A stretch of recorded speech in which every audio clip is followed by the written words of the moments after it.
Good morning. Welcome to the second day of the IAGA Summit. It's been a wonderful event so far. Those of you that were at that lovely presidential dinner last night knew that it was just fabulous. I'm excited because we have news from the United States. No, not the repeal of PASPA, but the Golden Knights just beat the Jets.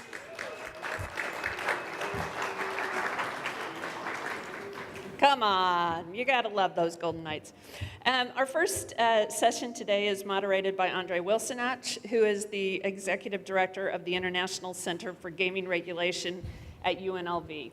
Prior to relocating to Las Vegas, he was the Executive Director of the Albany Gambling Control Commission. He has a long-standing career in gaming, going back 23 years when he was 5, when he became a member of a commission appointed by the Mandela government to investigate the legalization of gaming in South Africa. Following the completion of the commission's report, he was appointed CEO of the Mpumalanga Gaming Board, while he served on the National Gambling Board of South Africa. Prior to relocating to the United Kingdom to join the Alderney Commission, he was the first CEO of Zonky Monitoring Systems, a private company established to render electronic monitoring services to the National Gambling Board of South Africa. He is also a former president of the International Association of Gaming Regulators. Andre.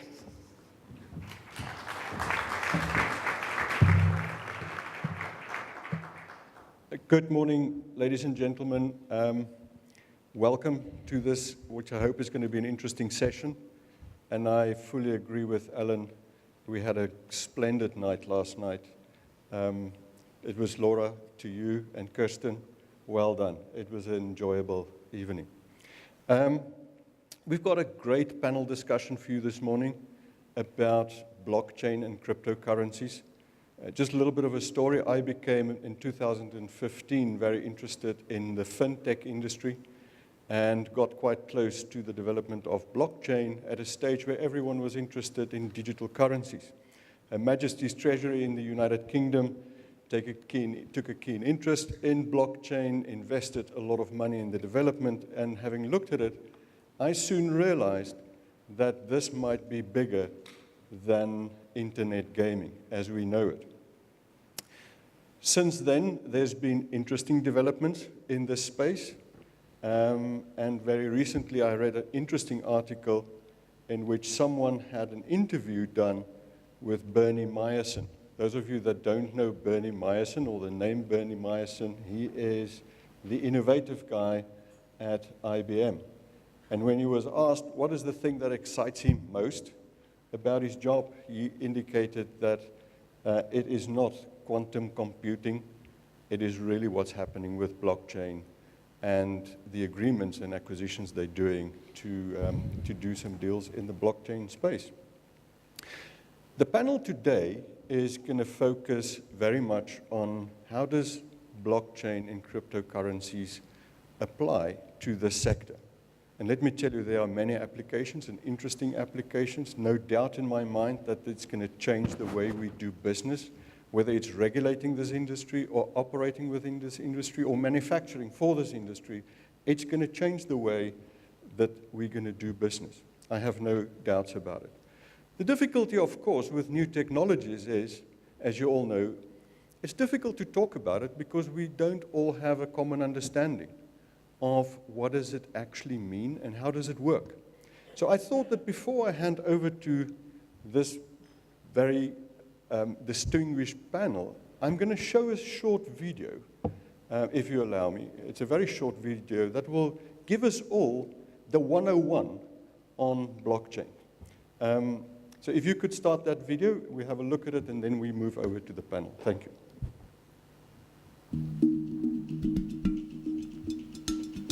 To understand blockchain, let's go back to 500 AD on the island of Yap, located in what is now Micronesia. The Yapese people had stones like this everywhere. This is a Yapese coin. It was their money.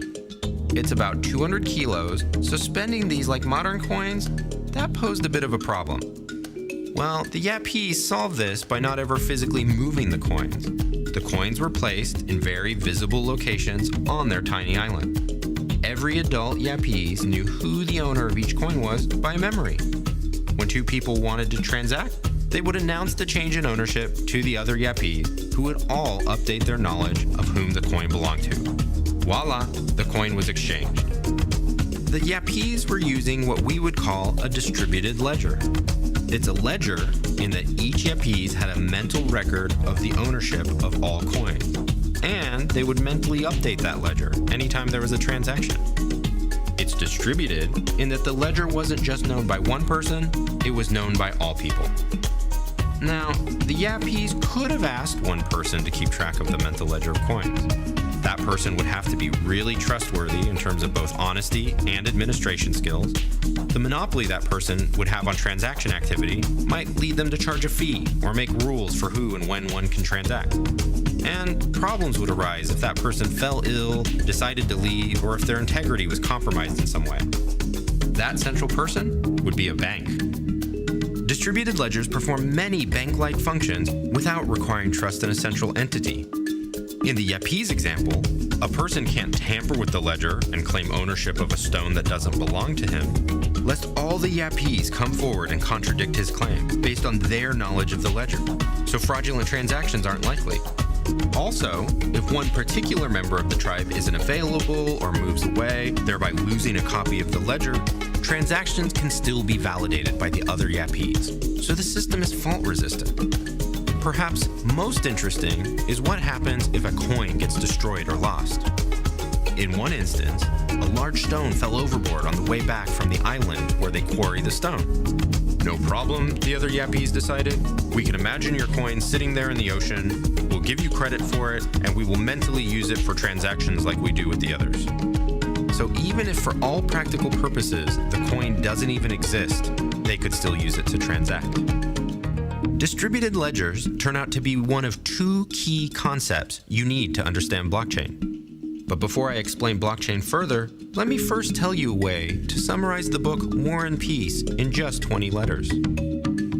It turns out that every book has a unique, untraceable fingerprint. There are certain functions, by which I just mean mathematical equations that computers use, where if you put in a book or a string of characters, you get out the other end a unique 20 to 30 digit code.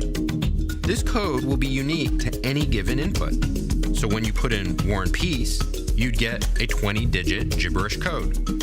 If you put in the exact same copy of War and Peace, but with one comma changed, you'd get a totally different 20-digit code. These codes would be so different, you'd be unable to connect either code to one another or the original versions of War and Peace. Functions that do this have some amazing uses. You can use them to validate information. Let's say you were about to sign a lease and you wanted to make sure that you're signing the same copy as the landlord. You could drop your version and the other into the function, and if there was even a comma difference, they'd yield different 20-digit codes. You can also use functions like this to obscure your identity. You could combine your personal info, your name, date of birth, hair color, into a string of text and put that text into the function to generate a unique 20-digit code. You could then use this code as your internet identity to conduct business online, confident no one could connect it back to you. But if later someone wanted to verify that it was you who owned the code, you can show that you know the only combination of inputs that can regenerate that code. Functions that do this are called cryptographic hash functions, and they are the second concept you need to understand blockchain. First, though, let us go back to the idea of invisible coins. We know from the island example that a distributed ledger allows you to transact with coins, even if the underlying coins don't exist, just like the coin at the bottom of the ocean. We also saw how it is nearly impossible to steal coins. This was because each Yapese knows who owns a given coin and whether any transactions have changed that ownership. Now imagine that these ledgers, instead of being stored in people's heads, are stored in computers online around the world, managed by incentivized volunteers. It would still work just like with the island. Each computer would have a copy of the ledger showing coin ownership that's visible and known to everyone. Every time a person wanted to make a transaction, she would just announce to the computer network her intention to send coins to someone else. All those computers, upon hearing that announcement, would update their internal ledger by deducting a coin from her and adding a coin to the other person. we would only be missing two things to make this workable in the real world. First thing we're missing, we need a way to disguise the identities of people on the public ledger, since most of us aren't going to put our names and transaction history in public view. We can solve this with a hash function.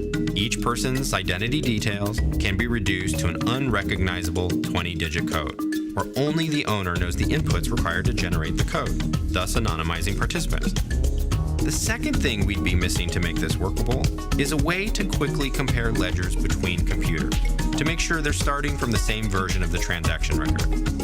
We can also address this with a hash function. Each computer can turn its ledger, which is just computer text, into a 20-digit code and compare with codes for ledgers on other computers. If the codes all agree, we know the ledgers are the same. If they're the same, it's likely they represent an accurate view of coin ownership.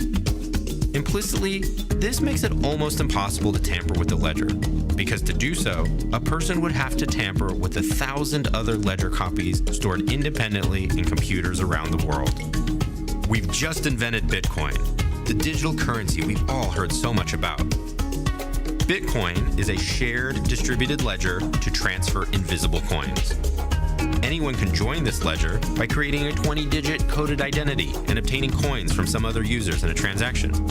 Those concepts, the distributed ledger coupled with hash functions, those together are often called blockchain, or sometimes just distributed ledger. The first blockchain was built to enable Bitcoin, but blockchain can be so much more. To illustrate that, we need to see how modern airplanes have become just like iPhones.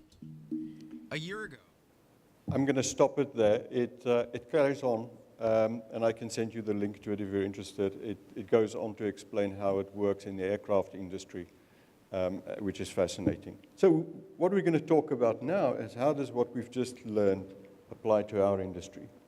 I'm going to start on the other side with Omar Satter. Omar, if you could introduce yourself and talk a little bit about your interest in blockchain and cryptocurrencies and how you see it applying in our particular sector. Hear me? Okay, I can hear myself. And that's a great video, and it's a great introduction. The question that we ask ourselves is, and I'm going to talk on, my background is primarily in the payment space, but we spend a lot of time thinking about technology and technology in gaming and where it's going. And I want to take 2 minutes and talk about the internet, what email is, and what is fundamentally wrong with the internet, which we believe the blockchain changes or fixes. And the fundamental issue with the internet is one of authentication and verification. That's the reason why you have so many passwords and logins for everything that you want to do. And so how does the internet get invented?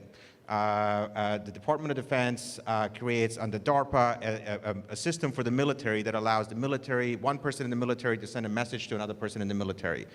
What is the internet? You take an electronic signal, convert it to a digital signal, convert it back to an electronic signal. That's all it is. I'm sending Ellis a message, Ellis is sending me a message. We're both in the military, we're both authenticated, we know who we are. And you expand that, the next phase of the internet goes to national laboratories in the US, particularly in nuclear research facilities. And well, in these nuclear research facilities, the people also know each other. They're sending messages to each other. And the next logical extension of that is the university professors that work at these institutes. So now the university professors send messages to each other, but they also know each other. And so I'm sending a message, you're sending me a message, we know it's really us and we're communicating.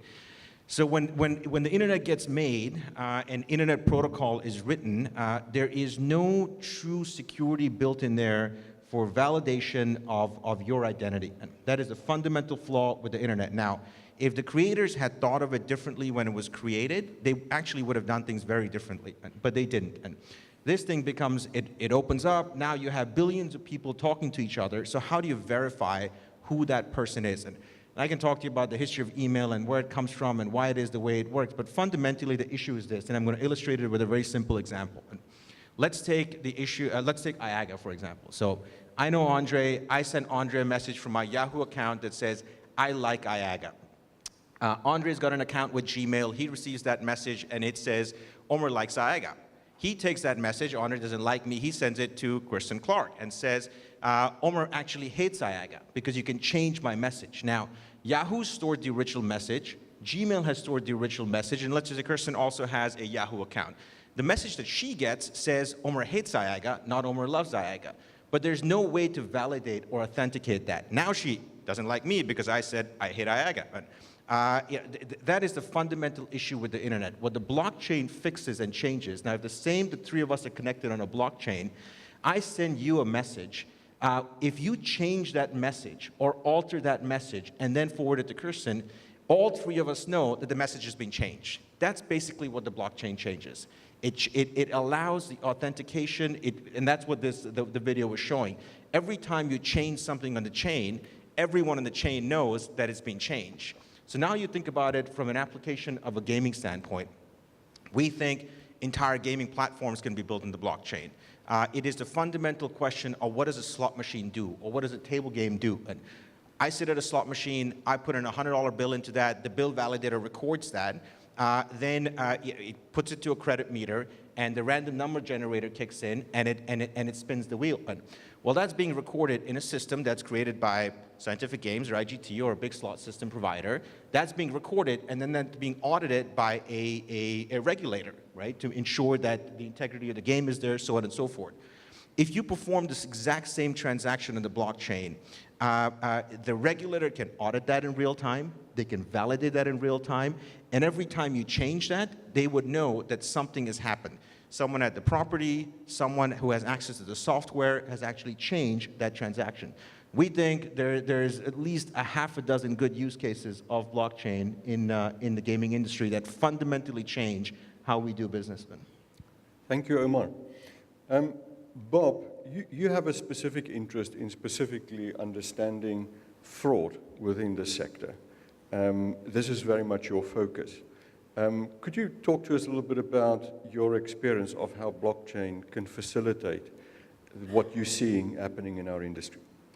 Yeah, we're looking at this primarily from a risk perspective. So how does integrating blockchain, integrating cryptocurrency from a patron experience standpoint, how does it affect casinos, especially how it will affect land-based casinos in the future? One of the capabilities that cryptocurrency has, that is available for patrons right now, looking at it from a U.S. perspective in Las Vegas, is in downtown Las Vegas, patrons actually have access to a number of Bitcoin ATMs, which if they win money at a casino or they have cash from whatever activities are going on in Las Vegas, they can deposit those funds through a Bitcoin ATM into their digital wallet. And that capability it allows them to convert what we call fiat money into Bitcoin, which then can be used at a few establishments in Las Vegas, from a hotel option, from a dining option, gift shop option. It kind of is enhancing the patron experience. So when you're bringing a different type of patron into your casino operation, when you allow cryptocurrency type of transactions to occur, that's going to change your risk profile and risk perspective on not only product risk, but also the user base and patrons that you have coming into your casino. Thank you very much. So, ladies and gentlemen, Omar and Bob are, let's call them observers of what blockchain can do and mean in our industry. John and Darin and Stefan are actually blockchain providers. That's the business that they're in. And they work with this at coalface level every day. So John, I'm going to start with you. How did you become involved in it? What's your focus? Where do you see this going for this industry? Great, thank you, Andre. So I have a 15, 20-year background in real money gaming, first in sports betting software in Europe, and then the last 5 years I was chief software architect at Scientific Games. So over the years, one of the biggest points of friction in my life in those companies was around licensing and compliance. The amount of information I had to supply to regulators, to compliance, to HR, in 300 plus jurisdictions around the world, my tax records, my financial records, military transcripts, a very invasive process that I know you're all very familiar with. John, can you just hold closer? Oh, sorry. Yeah, obviously a very invasive process that you're all very familiar with, and a very non-portable process, right? I mean, each jurisdiction has different rules about how they process the data, and nobody is looking out for the individual, right? When I leave the company, my data is left behind. I have no control over who's looking at my data at each regulator. So I founded Dominode with the sole purpose of, and like Omer alluded to, creating an identity layer for the internet where we could secure safely and securely personal identity. So we focus on identity for people who work in regulated industries. And gaming is one of the most regulated industries in the world. So the idea is to secure your identity on a blockchain, because fundamentally what a blockchain actually does is, unlike any other technology we've ever had before, it provides a proof of existence. Right? That's a fundamental thing. It is the exact same thing in the real world that your birth certificates provide. Right? We're all giving a birth certificate at some stage. There's no fingerprints on it, there's no photographs on it, but it is a fundamental trust anchor that allows us to go to school, to get a driver's license, to get a passport, to open a bank account. If you trace all your identities back in the real world, they come back to that single thing. So we replicated that on a blockchain by creating a unique, secure identifier that identifies you uniquely and that links then back to an off-chain identity that you and you alone can control. And that identity then can be released to a regulator or to your employer with a consent-based model. So if somebody needs to look at your birth certificate or a proof of work or a proof of citizenship, you get notified and you biometrically release that data to the regulator.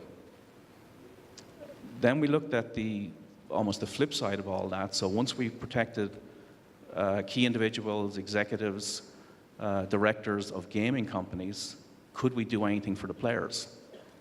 And that is something, again, that has been neglected over the years. How do you protect players' information, players' data? And the first thing we saw is with a decentralized identity, something like self-exclusion becomes an easy thing to do. You no longer need to maintain a central database in a jurisdiction that every single login had to be checked against for self-exclusion. Now a player could self-exclude on a mobile phone, and that exclusion was based on their identity. So when their identity was presented to an operator, the operator would simply reject the login as being self-excluded. And that can be extrapolated even further when we get into responsible gaming, into shared KYC, so we can get registration-less or frictionless logins to various sites using the same secure digital identity. And again, built on blockchains and secure cryptography. All right, thank you. Darin, over to you. I've known Darin for a long time. He's been a regulator before. We worked together for many years. It's nice to see you in this different capacity. Why don't you tell us a little bit about what you're busy with? Yeah, I think I've got a presentation here that we'll put on. Good morning, everybody. I'm the founder of Blockdraw Technologies. Blockdraw is an innovative approach to managing blockchain casino systems. Myself, I have over 20 years experience in financial regulation. I owned a securities company in the United States for 10 years. And then as Andre quite accurately pointed out, I was Deputy Director of Licensing at the AGCC. During the time at the AGCC, I did investigations, was able to deep dive into a lot of gambling companies. And from that perspective, I understand where a lot of regulators come from. And I understand the side of the gambling business that I think many people in the gambling business struggle with. My COO also was from the Alderman Gambling Commission.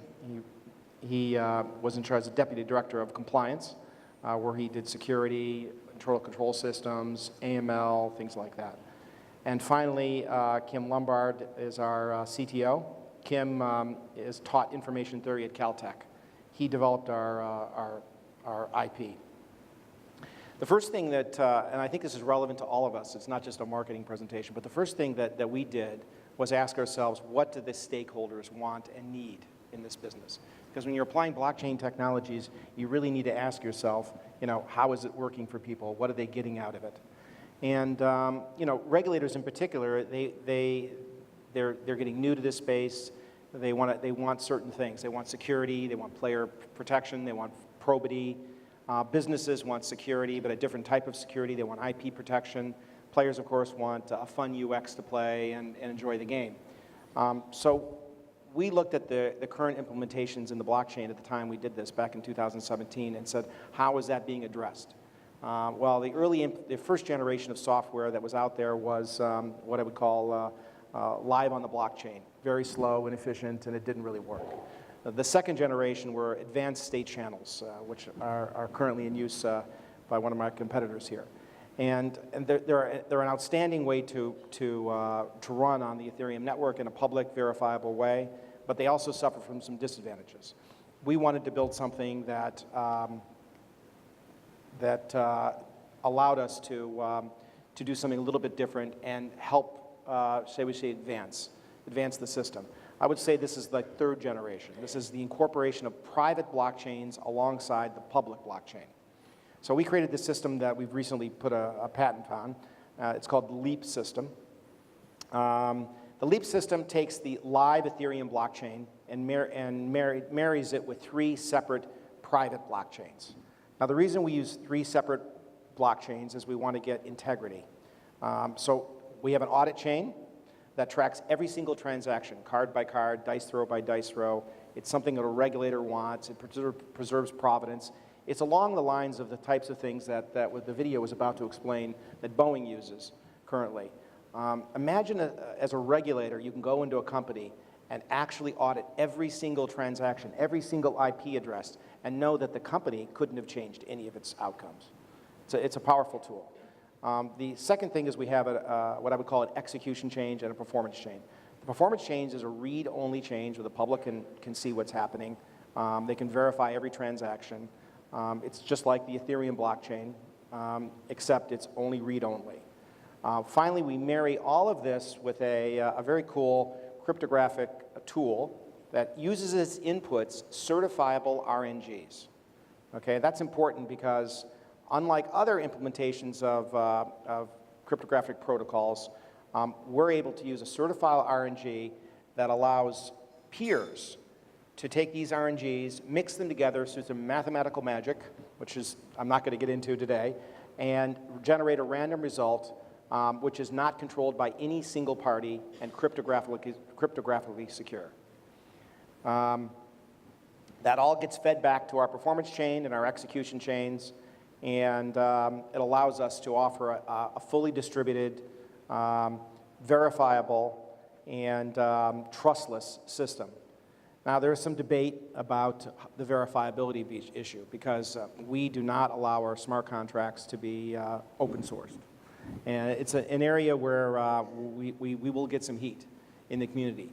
However, we've developed open source tools that allow us to verify to everybody what's happening in the game and in the probability functions. What this means is that we can go to a regulator and say, we have a secure gambling environment. We're running on private blockchains. It's no different than any other gambling system that's out there. We can seek a testing facility that can look at our RNG and certify it. It makes us much more mainstream and allows us to get all the advantages of blockchain that are currently out there and use the existing technologies that are available. One of the things that I think are not looked at, yesterday we heard in presentations about AML being a major issue in blockchain. But, security is a major issue in blockchain. One of the things that scares regulators is the hacking of wallets. One of the things that scares businesses is the hacking of wallets. By using private blockchains that we link through what we call a notary process to the public blockchain, we can have unparalleled security in our system, security along the lines of what currently exists in the online gaming space. That's Blockdraw. Thank you very much. Ladies and gentlemen, before I ask Stefan to tell us more about himself and the developments that he's busy with as a blockchain provider, once we've listened to Stefan, I'm going to ask you whether you have any questions or observations to make to these gentlemen. I think it's quite important that we keep this as interactive as possible. today. So instead of me coming up with a number of well-rehearsed questions, I would much prefer that if you have questions, you have observations, please think about those and use this opportunity to ask these learned friends of ours to deal with your concerns, your questions. Stefan, over to you.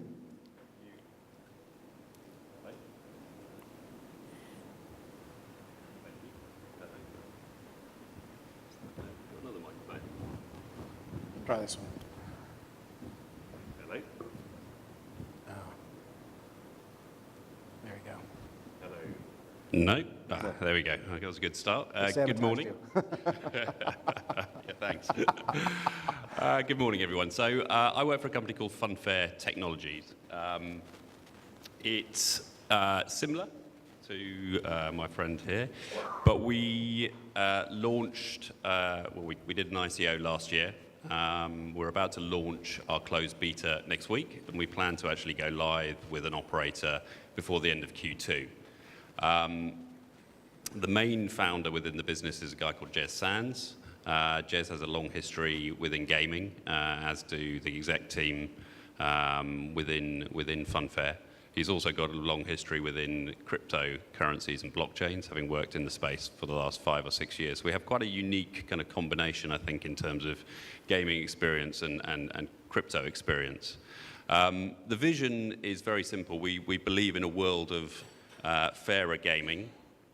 And the way we're looking to achieve that is we're a B2B provider. So we're here to work with operators. And we're going to be providing a decentralized plug-and-play casino platform that we believe will empower a new generation of casino operator with some significant advantages of the blockchain. So there's lots of talk within blockchain space around the technology. The technology is fairly baffling. It's very advanced, and it's far more complicated, I think it's fair to say, than the internet. What we're really interested in, and I think what the stakeholders that we're looking to provide this platform to are interested in, is actually the benefits that it can provide.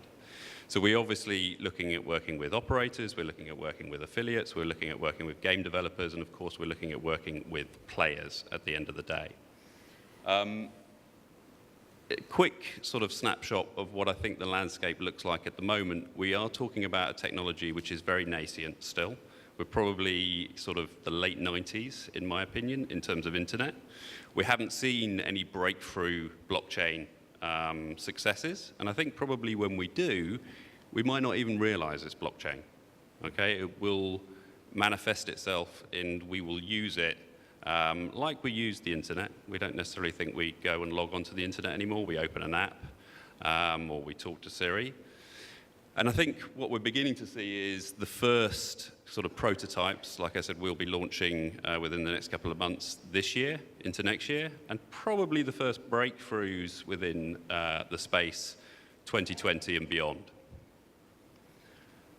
Where we are at the moment is there's a kind of crypto casinos out there, which are casinos that accept cryptocurrency, but ostensibly they're an internet-based casino on the back end, so they don't actually have any of the benefits of a blockchain casino. Some of these casinos are actually pretty significant in terms of size, in terms of scale, in terms of turnover. And we've seen some very early blockchain games, not really casinos, but games. And they're not games that you and I would necessarily associate as being casino-based games. They look more like databases. They use the blockchain, so they do have some of the benefits of the blockchain, but the blockchain equally has some disadvantages at the moment in terms of scale, in terms of cost. So this is where we believe next generation of kind of platforms built on the blockchain are about to kind of transform the industry. Key benefits are around provable fairness, so actually enabling players to check the fairness of the RNG that played out on every hand, every spin of a wheel, every roll of a dice. So this is something completely transformative within the space, because traditionally players obviously have no ability to check the fairness of the games that they're playing. Security is a key aspect here. Players actually never deposit. So the money goes from their wallet into escrow. So the funds are never in the custody of the casino until the session is played out. And only when the player and the casino agree that it was played out fairly do the money get distributed either back to the player or to the casino. There's a number of other benefits around sort of efficiency, cost savings, security, as some of the others have mentioned, and also benefits around KYC and being able to KYC as a player once and actually then play on multiple different casinos. Thank you very much. So ladies and gentlemen, you've heard each of them giving you their perspective on it, the sort of stuff that they're involved in, how they see it unfold and impacting our industry. Are there any questions? There at the back. Is there a microphone there? Thank you. If you could maybe introduce yourself. My name's John O'Reilly. I'm from Las Vegas, Nevada. My question relates in part to the failure of the internet, as you say, or the limitations of personal identification. Question is there a role, do you think, in biometric identifiers in the system of the future? How would biometric identifiers compare to what you describe as blockchain, and how does blockchain truly identify me as the individual? Thank you. Omar, do you want to? Thank you. Since you're doing identity. But I have some thoughts on it too. John? Okay. First of all, putting biometrics on a blockchain is as dangerous a thing as you could possibly do, right? You forever recorded your identity on a public ledger, and that identity is available to law enforcement, to governments, to lots of people. It's a really, really bad idea. If you want to understand how bad it can be, you can look at the Aadhaar system in India right now and some of the problems they're having there by recording fingerprints and other biometrics on their social services programs. Anyway, I don't want to get into that. But the key idea is that you put a unique identifier on a blockchain that points back to your identity, which is stored off-chain in a secure location, a secure device that's only under your control. But in general, biometrics on a blockchain is really bad. And again, it's because when you enter a regime change, a change of government, that suddenly the government is looking for certain types of people, certain classes of people. All of that is available through biometrics, and if it's on a blockchain, you have nowhere to hide. So, yeah, I think one of the other things is that this goes to something we're doing. Private blockchains have a role that people haven't quite identified yet. As Stefan pointed out, the industry is still very young and things are growing. And people are trying new things, innovating in different ways. But putting your identity on a public blockchain is very risky. Even if there's a cryptographic hash, no cryptographic hash is perfect. And the software that runs those cryptographic hashes, as we've seen, have been hacked. But using private blockchains, where you control the access, or parties that you believe control, that you can trust that control the access, that may be possible. But still, biometric information on a blockchain is a risky business. I think it's an important point you make, is that we need to distinguish here between public blockchain and private blockchain, where you can control who's got access to the information. Omar, do you want to comment on that? Yeah, just one comment before Nelson jumps in. So there are two different things, right? So the world of identification is completely changing. Years ago, you're from Nevada, I used to work out at 24-Hour Fitness. 24-Hour Fitness put in a new system that said, give me your thumbprint and I'll identify you, and that's your identifier for getting into the gym. I said, you insane? I'm not giving 24-Hour Fitness my thumbprint. That's not happening. Then Apple comes along, puts Touch ID on their phone, and I have no issue doing that. I have no idea. I never read Apple's terms and conditions. I don't know where my thumbprint is going, and all I know is Apple recognizes it. For years and years, you have a touch recognition on Apple phones. Then they come out with Face ID. Like, oh, I don't want to do Face ID. Now I think Face ID is the greatest thing ever invented. And, Face ID is getting built into Apple Pay, which is built into my Delta app, which means I'm now buying airline tickets and booking hotel rooms by looking at my phone. And So my concept of identification has completely changed. Now, once I have gotten used to, I've been conditioned by Apple to somehow use Face ID to do a transaction. As I become more comfortable with that, I'm going to use that in other places as well. And now, there's a danger there. Where's that stored? Where's it kept? The blockchain itself is, and I think to John and Darin's point, there's public and there's private. And I think once you start talking about private blockchains, you're going to have people that are going to be more used to doing those transactions. I think there are people who are going to be comfortable with things like facial recognition. We know there's a bunch of work going on around facial recognition at what's going to happen at table games, at slot devices. We're used to being in a casino. There's a dozen cameras probably looking at us right now. But what actually then happens with that technology at table games, and we can talk extensively about that. So there's an application of doing ID recognition, and including voice. Voice is unique. And we're looking at technologies that are gesture recognition based right now. There are companies in Silicon Valley that are how you hold your phone and you touch your phone. There's 4,000 different parameters in this. How quickly you text, whether you use your index finger or you use a thumbprint, and they're creating entire IDs out of just that technology. And so this idea that I need to verify what your driver's license is, that's going to become antiquated. Now, where it gets stored, on a public blockchain, on a private blockchain, on a private database server, that's a different question. But the world of ID verification is definitely changing. Thank you, Omar. Nelson? Just one follow-up on that. In the case of Apple, I can't believe I'm defending Apple, but the Face ID and the fingerprints never leaves the device. It's in something called the secure element, or sometimes known as the secure enclave. So nothing ever leaves the actual hardware device again. And that's the key. It's a trust anchor. You lose your phone, you've lost that. But Apple never gets to see it. Nobody else does either. Right. Okay, Nelson?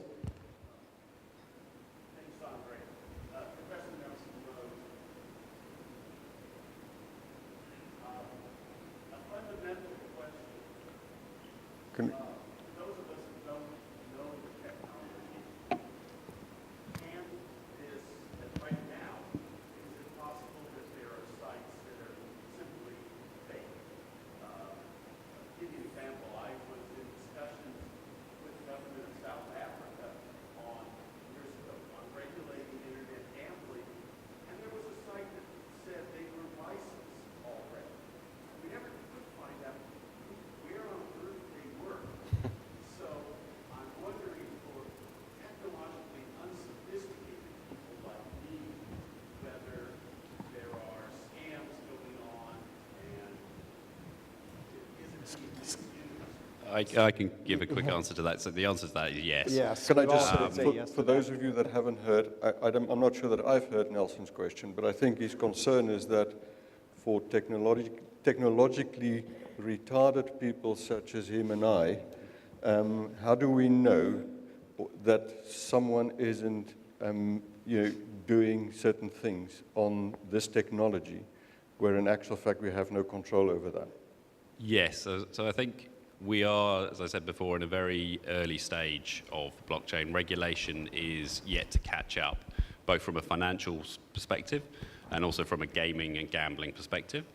You also kind of add to that mix the ICO, so the initial coin offering space, so the ability to raise funds, quite substantial funds, through issuing coins, which has been largely unregulated. There certainly are scams out there. I mean, no question about that whatsoever. So if you're looking into the space, you need to look very carefully at the people behind those businesses. Some of these scams are actually quite sophisticated. They will have fake LinkedIn pages for these people, fake bios, etc. You need to also look at, actually what these companies have produced. So, at launch, there should be at least a demo. There should be quite a significant tech team building out the platform. And then you've got to look at, I think, really, the roadmap, and are they realistic roadmaps, A, and are they delivering against that roadmap? But I think, everybody within the space is going to be very welcoming to regulation, and we're working with regulators. We currently have an application in with the UKGC. We're talking to Malta, Gibraltar, the Isle of Man. Different regulators are moving at different speeds. They are all, I think, interested in this space. They're all engaging in this space. And actually, in many respects, the blockchain hits the bullseye from a regulator point of view because it provides fairness, it provides security, and it can go a long way to facilitating KYC for players. To answer a little more directly, if you're talking about one of the beauties of the blockchain is the distributed ledger. And the problem, of course, is getting used to how it works and how it functions. But when you download a wallet, there's usually a cryptographic hash associated with that, okay? So you can verify whether or not the wallet was securely downloaded, whether it was the actual software that you were using. But presumably if you download a mainstream wallet, and you sync that wallet with the network, whether it's a Bitcoin network, Ethereum network, or whatever, you're going to have some confidence that the actual wallet is connected to the network. But if you're trying to buy cryptocurrency from some website on the internet and you don't trust that site, then you should stay away from it. That's my advice. It's really not as hard as you might think to access cryptocurrency, but that's not really a focus of this panel. Well, one thing I talk about a lot with government regulators and with people is what we call the BLT sandwich, which is business, legal, and technology. So most of us up here can give you the technology solutions to a lot of this, but you can't overlook the business processes that have to be put in place or the legal point of views, the regulation and the compliance. Any more questions? There's a hand over there. Check.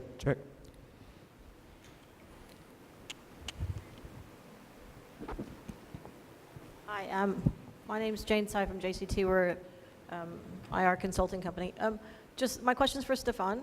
In talking to operators, you said you're mentioning that you're actually launching something that would be a generic platform across different operators. As opposed to that kind of a strategy, have you talked to operators about within their own organizations launching their own internal coin-based, I guess, transaction systems? I didn't understand. Yeah, sorry, I didn't quite catch that. Could you clarify that? Yeah. So you said that you're working with operators right now for what you're launching, and as a generic platform across multiple operators, or are you doing it within each individual? For you, I think, yeah. So what I'm asking is that if it's a generic platform across multiple operators, what's the advantage of that versus an operator possibly considering launching a coin-based payment processing system within their own organization? Okay, yeah, no. So we're about to work with operators, and our platform is very much designed to be a B2B platform. So again, it's a very nascent technology. The first partners we bring on board will work with us to build out that platform to help us understand some of the dynamics, some of the coin dynamics in terms of the model that we have, which is largely unproven within the whole space. That platform will grow, and we'll obviously listen and we'll learn from the operators that we work with. And we expect those operators initially not to be the big guys. We expect them to be on the slightly longer tail of operators. We're talking to operators in Europe, we're talking to operators in Asia, who are hungry to learn about the technology, and then we'll build out sort of the marketing platforms, the intelligence platforms, we'll increase the number of games, et cetera, et cetera. So, we're looking, I guess, the internet equivalent are sort of the microgaming and the playtechs of this world, albeit blockchain, as I mentioned before, brings some very different dynamics on board. I think your other point was around the accepting cryptocurrency. So there are a number of other people out there who offer that, and some operators do that, I think, directly themselves. That's not something that's in our business model, because we believe in the underlying technology and the advantages of that technology, not just another payment mechanism. I would add to Stefan's comments. Blockdraw, we built it to be more flexible. So it's both peer-to-peer, so player versus a player banker, or it can be player versus a casino. And in addition, we designed it to be something that could be a B2B product or a B2C product. So in other words, we can launch it as our own B2C and intend to do that. So it can be white labeled. It's also designed to be a product that's built for mainstream casinos. So we thought about that from the very beginning. So You know, in the process of development, we asked ourselves the questions of, you know, we pointed this out to you earlier on, what do businesses want? You know, what kind of security they want? And having worked at Alderney, I sort of understand the kinds of needs that we would demand from businesses that running a traditional casino platform. So that's why we use these private blockchains and run them on servers, so that a mainstream business could actually adopt this and have what in the industry we call a trustless casino. Stefan pointed out the concept of provably fair. Provably fair is a great feature, but you can have provably fair in even a traditional casino. You don't need to have blockchain to have provably fair. One of the concepts that we would like to have in casino operation, which Stefan has also pointed out, is this concept of trustlessness. The idea that you don't have to trust the operator to run the casino, that the money is not held by the operator. In the regulatory scheme, we've seen lots of situations where you know, casinos go bankrupt and the players lose their funds. In our situations, both of our models, that should never happen. The second aspect is that you can be sure that the game is run in such a way that the operator cannot change any result. He can't just decide, oh, I'm not going to pay you, you know? And that's kind of the kind of thing that we would like in a regulatory standpoint, if we can get it. And that's one of the advantages that blockchain brings to the gambling space. Well, one of the things that I think we ought to definitely talk about is there would be a lot of people in this room who are in-house counsel, people who are involved in compliance. The question is, to what an extent is blockchain going to facilitate a reduction in the burden of our industry when it comes to compliance? When it comes to licensing, there's huge duplication, there's huge overlap. I know in Ontario at the moment there's a project going where the Ontario government became aware that in order to apply for a restaurant license, you have to go with the same pack of information to 17 different points and submit your information in order to qualify eventually to run a restaurant. Now, that's only 17 points. In our industry, that could easily become 125 points, where you go with the same information. And so the Ontario government has said, well, we need to do something about burden reduction in Ontario. To what an extent can this technology facilitate that process? Omar, do you want to perhaps comment on that? Absolutely. I'm happy to comment on that. I'm going to comment on that, and then I'm also going to ask a question of Stefan and Darin, since they're the experts in the panel here. Listen, we all know the regulatory burden. As suppliers, as operators, we go through compliance, we go through licensing. Can it streamline? Absolutely can. We believe there's a big application for smart contracts, and I don't know how familiar you are with what's going on with the blockchain initiatives in the shipping industry. There's some incredible changes that are fundamental changes that are taking place in how goods are going to get shipped around the world using blockchain, using smart contracts. Now, there are some suppliers in the room, IGT, Cygames, Aristocrat, supplying especially slot machines it's not an easy thing to do. Every jurisdiction has its own regulations, how you package them, how you ship them. It's a heavy burden. It's a heavy burden, and quite honestly, it's difficult. It's a pain to do. Smart contracts would make that a lot easier, but it's an initiative that has to be an industry-wide initiative, right? So we look at it from a U.S. standpoint. There's got to be a critical mass of regulators between tribal and commercial casino operators that understand what smart contracts are willing to do it, and then the big four suppliers have to be on board. But we think it reduces significantly the burden of compliance and shipping of products. John, I know you have taken a keen interest in that. Do you maybe want to comment on what you're doing in that space?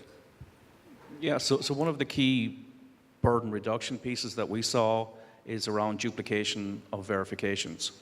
So if I apply to Nevada for a gaming license, I supply, among other things, my birth certificate, my passport, my driver's license. These are all proof documents backing up claims from the application. Nevada will then reach out to LexisNexis or whatever Nevada will do to verify that these are my actual documents. In our system, they will then digitally sign these verifications. And any other regulator with whom I have a license application pending on our private blockchain can see that the state of Nevada has just verified these documents.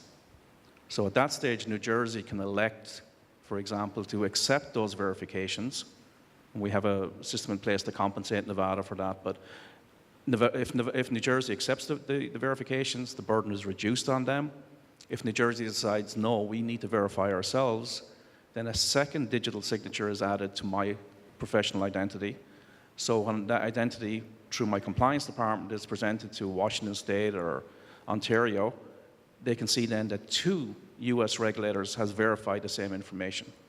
So we're hoping eventually we'll get to that critical mass where regulators would accept verifications from each other.